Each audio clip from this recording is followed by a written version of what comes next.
Leader has the call. Thank you, Mr Speaker. My question is to the Premier. In the spirit of bipartisanship, will the Premier join with the opposition in condemning the publication of anti-Semitic statements in the Adelaide University student newspaper Antisemitism? And with your leave, sir, and that of the House, I will explain. Leave is sought. Is leave granted? Yes, sir. Thank you, Mr Speaker. An article was recently published in Antisemitism entitled "For Palestine, There Is No Ceasefire," which concluded with the words "Death to Israel." In the same week that extremists defaced Adelaide's Holocaust Museum, Jewish students at Adelaide University were stunned to see a majority of their elected SRC representatives supporting the position of the author, who repeatedly shouted the statement "Death to Israel" at a meeting. These students included constituents of ours who have told members of the opposition of their experiences of increased levels of anti-Semitism, including physical threats that have been inspired by articles such as this one. A strong and bipartisan statement from the government joining the condemnation offered by the opposition would be strongly welcomed by these students and the Jewish community. The Premier. Well, I most certainly welcome this question from the Leader of the Opposition, because it does present a powerful opportunity for this parliament to condemn anti-Semitism in all of its forms.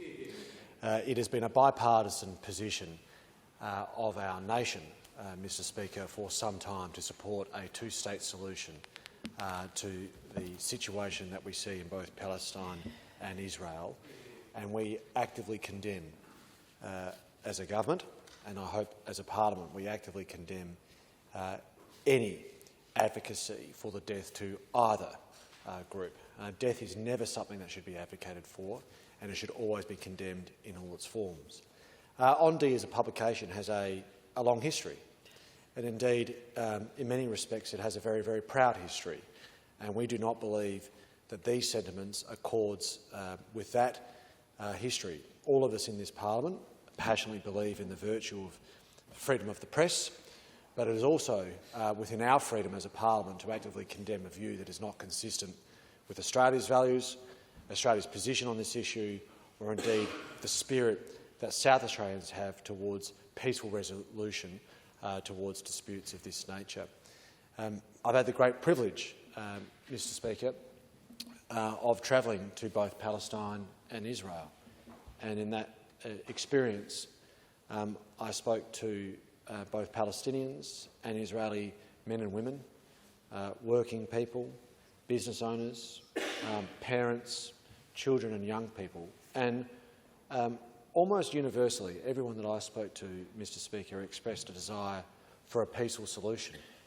And when one side or the other starts advocating the death to one group or another, it actively undermines the prospect of a peaceful solution.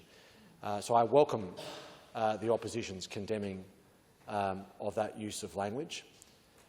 We support the opposition in their condemnation of that, and I hope that for a long time to come that bipartisan spirit on supporting a two-state solution can reign for a long time to come.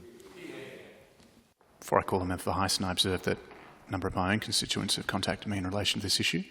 They are deeply distressed.